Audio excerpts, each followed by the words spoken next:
kami akan mempresentasikan video tentang morfologi tumbuhan. Silakan, nama saya Muhammad Naufal Faulas Aulia dengan NIM 2210242014. Perkenalkan, nama saya Anindya Putri Masri dengan BP 2210241005. Perkenalkan, nama saya Ola dengan NIM 2210241004. Perkenalkan, nama saya Aldi Putana dengan NIM 2210242010. Baiklah, terima kasih atas perhatiannya. Kami ucapkan terima kasih. Jangan lupa like, comment, dan subscribe. Adapun tujuan morfologi tumbuhan yaitu mengidentifikasi bagian-bagian, tipe dan karakteristik akar, batang, daun, bunga, buah, dan biji secara visual pada beberapa jenis tumbuhan. Morfologi tumbuhan merupakan ilmu yang mempelajari bentuk fisik dan struktur tubuh tumbuhan. Bagian pokok tubuh tumbuhan yang secara nyata dapat menunjukkan perbedaan atau diferensiasi adalah akar, radix, batang, kaulis, dan daun, folium. Akar merupakan bagian bawah dari sumbu tumbuhan yang biasanya berkembang di bawah permukaan tanah. Namun ada juga akar yang tumbuh di atas tanah. Batang adalah salah satu dari organ dasar tumbuhan berpembuluh. Daun adalah organ tumbuhan yang tumbuh dari ranting, biasanya berwarna hijau, mengandung klorofil, dan fungsi utamanya adalah penangkap energi dari cahaya matahari untuk fotosintesis. Bagian tubuh tumbuhan yang terbentuk dengan peleburan sel kelamin jantan dan betina disebut alat perkembangbiakan generatif. Alat perkembangbiakan generatif pada tumbuhan berbiji adalah bijinya. Biji terdapat dalam buah dan buah berasal dari bunga. Bunga adalah alat reproduksi seksual pada tumbuhan Angiospermae. Buah adalah organ pada tumbuhan berbunga yang merupakan perkembangan lanjutan dari bakal buah. Biji adalah bakal biji dari tumbuhan berbunga yang telah masak. Morfologi pandan. Pandan wangi atau Pandanus amarylifolius atau biasa disebut pandan saja adalah jenis tanaman monokotil dari famili Pandanaceae. Pandan wangi merupakan tanaman perdu, tingginya sekitar 1-2 meter. Tanaman ini mudah dijumpai di perkarangan atau tumbuh liar di tepi-tepi selokan yang teduh. Batangnya bercabang, menjalar pada pangkal keluar akar tunjang. Daun pandan wangi berwarna hijau. Di ujung daun berduri kecil, kalau diremas daun ini berbau wangi. Daun tunggal dengan pangkal memeluk batang tersusun berbaris 3 dalam garis spiral. Helai daun tipias, licin, ujung runcing, tepi rata, bertulang sejajar, panjang 40-80 cm, lebar 3-5 cm dan berduri tempel pada ibu, tulang daun dan permukaan bawah bagian ujung-ujungnya. Taksonomi daun pandan wangi. Berikut ini klasifikasi dari pandan wangi Pandanus amarylifolius. Divisinya yaitu Magnoliophyta, kelasnya Liliopsida, subkelas Arecidae, bangsa Pandanales, suku Pandanaceae, marga Pandanus, spesies Pandanus amarylifolius. Daun pandan wangi banyak memiliki manfaat sebagai rempah-rempah dalam pengolahan makanan, pemberi warna hijau pada masakan, dan juga sebagai bahan baku pembuatan minyak wangi. Daunnya harum jika diremas atau diiris-iris. Selain itu, daun pandan wangi juga memiliki banyak manfaat dalam bidang pengobatan, antara lain pengobatan lemas saraf, pengobatan rematik dan pegalino, menghitamkan rambut dan mengurangi rambut rontok, serta menghilangkan ketombe dan penambah nafsu makan. Selanjutnya yaitu tanaman talas atau C. esculenta L. Scott. adalah tumbuhan dengan tangkai daunnya semua berbentuk silinder. Umbi talas kebanyakan coklat muda dan daun berbentuk seperti jantung memanjang dengan sifat tahan air. Klasifikasi Colocasia esculenta menurut United States Department of Agriculture 2018 adalah kerajaannya Plantae, divisi Magnoliophyta, kelas Liliopsida, bangsa Arales, suku Araceae, marga Colocasia Scott, spesies Colocasia esculenta L. Scott. Talas secara umum digunakan pada bagian umbinya sebagai bahan makanan ringan seperti keripik atau getuk talas. Namun, secara keseluruhan, talas juga dapat digunakan sebagai alternatif obat, seperti tangkai daun talas sebagai pembelut luka baru yang banyak dipakai karena senyawa metabolit sekunder, terutama saponin dan flavonoid. Selain tangkai daun talas, untuk pengobatan, umbi talas biasanya dijadikan makanan ringan oleh masyarakat. Juga dapat dibuat sebagai pengobatan untuk radang kulit bernanah, bisul, dan luka bakar. Bracker dan Bring memasukkan talas dalam suku Araceae dengan ciri-ciri yaitu habitat hidupnya banyak berada di rawa-rawa atau tempat dengan tanah liat. Tumbuhan ini tidak mempunyai pertahanan diri dan pada daun memiliki lapisan lilin. Daun berwarna kuning kehijauan berbentuk bulat telur sampai segitiga dan panjang daun 20 hingga 55 cm. Biji talas didapatkan sedikit dan bunga jarang ditemui. Umbi talas mempunyai pati dan banyak perakaran di sekitar umbi. Umbi talas yang masih kecil atau daun talas yang muda biasa tumbuh dari tangkai daun talas. Warna tangkai daun talas bisa berwarna hijau, ungu, kemerahan atau hijau kekuningan dengan panjang antara 28 hingga 150 cm.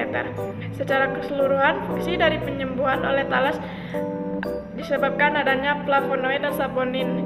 Flavonoid sebagai salah satu senyawa polifenol berfungsi sebagai antibakteri yang mengandung ekstraseluler membran sel bakteri dan sebagai koagulator protein. Saponin dikarenakan dapat melawan fungsi candida albicans untuk penyembuhan luka. Kayu manis atau Cinnamomum burmani. Klasifikasi dari tanaman kayu manis ini adalah kingdomnya Plantae, divisinya Magnoliophyta, kelasnya Magnoliopsida ordonya Laurales, familinya Lauraceae, genusnya Cinnamomum, spesiesnya Cinnamomum burmani. Tanaman kayu manis terdiri dari batang, daun, bunga, dan buah. Tinggi dari pohon ini berkisar antara 5 sampai 15 meter dan dapat tumbuh dengan ketinggian 2000 meter dari permukaan laut. Tanaman ini dapat tumbuh pada tanah latosol, andosol, fosfolik, merah, kuning, dan mediteren yang mempunyai topografi miring serta air tanah yang dalam. Batang kayu manis berwarna hijau kecoklatan. Bercabang, memiliki kulit yang berwarna abu-abu tua serta memiliki bau yang khas. Bagian kulit batang mengandung damar, lender, dan minyak atsiri. Kulit dari batang kayu manis ini yang banyak dimanfaatkan. Daunnya tunggal kaku seperti kulit. Permukaan atas daun licin dan rata. Panjang daun 4-24 cm dan lebarnya 1,5 hingga 6 cm. Bentuk daun meruncing pada bagian ujung dan pangkal luas. Daun memiliki 3 tulang daun yang tumbuh melengkung dengan panjang luas berkisar antara 0,5 sampai 1,5 cm. Yang masih muda akan berwarna merah tua atau hijau ungu. Sedangkan daun yang sudah tua akan berwarna hijau. Bunga Cinnamomum burmani berwarna kuning, muncul dari sela-sela daun dan merupakan bunga majemuk yang memiliki kelamin sempurna dengan ukuran yang kecil. Benang sarinya berjumlah 2 helai, berambut halus, kotak sari memiliki 4 ruang. Buah Cinnamomum burmani termasuk buah buni, berbiji 1 dan berdaging. Bentuknya bulat memanjang, panjangnya berkisar antara 1,3 hingga 1,6 cm dengan diameter 0,35 hingga 0,75 cm. Buah yang masih muda akan berwarna hijau, sedangkan buah yang sudah tua akan berubah warna menjadi ungu tua sampai hitam. Biji buah Cinnamomum burmani berukuran kecil. Kulit batang kayu manis merupakan produk utama yang dihasilkan oleh tanaman kayu manis. Kandungan utama kulit batang kayu manis adalah cinnamaldehyde yang memiliki aroma kuat. Bagian ini memiliki bau yang khas aromatik, rasanya agak manis pedas. Ketebalan dari kulit batang kayu manis mencapai 3 mm atau lebih. Pada pengamatan secara langsung, potongan dari kulit batang kayu manis berbentuk gelondong dengan beberapa berkas yang terdiri atas tumpukan potong kulit. Kulit batang kayu manis yang akan dipanen, pohonnya ditebang dahulu daripada ketinggian 20-30 cm dari permukaan tanah. Batang kayu manis yang sudah ditebang selanjutnya dilepas kulitnya mulai dari bagian atas batang sampai cabang-cabang batang yang besar. Kemudian kulit batang yang sudah dipanen dijemur di bawah sinar matahari selama 2 hingga 3 hari. Setelah kering, kulit akan tergulung dan kulit siap dijual. Pohon kayu manis yang berukuran sedang dapat menghasilkan kulit batang kayu manis kurang lebih 2,9 kg. Lidah buaya atau aloe vera adalah jenis tumbuhan monokotil atau jenis tanaman yang berbunga dan mempunyai biji tunggal yang kaya akan manfaat dan khasiat, terutama sering digunakan untuk perawatan kulit dan penyubur rambut. Akar tanaman lidah buaya. Karena tergolong tumbuhan monokotil, maka lidah buaya mempunyai akar yang serabut yang panjangnya bisa mencapai 30-40 cm tergantung pada perkembangan lidah buaya. Batang tanaman lidah buaya. Batang dari lidah buaya sangat pendek, bahkan jarang terlihat dikarenakan terhalang oleh kumpulan daun lidah buaya. Panjang batang lidah buaya sekitar 3-4 cm. Batang lidah buaya berserat dan berkayu, juga dapat menghasilkan tuna baru pada batangnya. Daun tanaman lidah buaya mempunyai daun yang berdaging tebal, berbentuk helaian dan memanjang. Di pinggiran lidah daun buaya berbentuk gerigi atau duri. Memiliki warna hijau dan mempunyai lapisan lilin pada permukaannya, memiliki kandungan air, getah, dan lendir yang tinggi. Bunga tanaman lidah buaya. Bunga lidah buaya menyerupai trompet atau tabung kecil dengan panjang rata-rata sekitar 2-3 cm. Bunga lidah buaya mempunyai batang dengan panjang 50-100 cm dan warna dari lidah buaya berwarna kuning sampai orange. Rumput teki memiliki struktur morfologi yang mudah dikenali karena memiliki ciri lain dibanding jenis rumput lain. Tumbuhan ini memiliki batang berukuran kecil dan panjang dengan bunga pada bagian ujungnya. Akar rumput teki mempunyai sistem perakaran berupa akar serabut.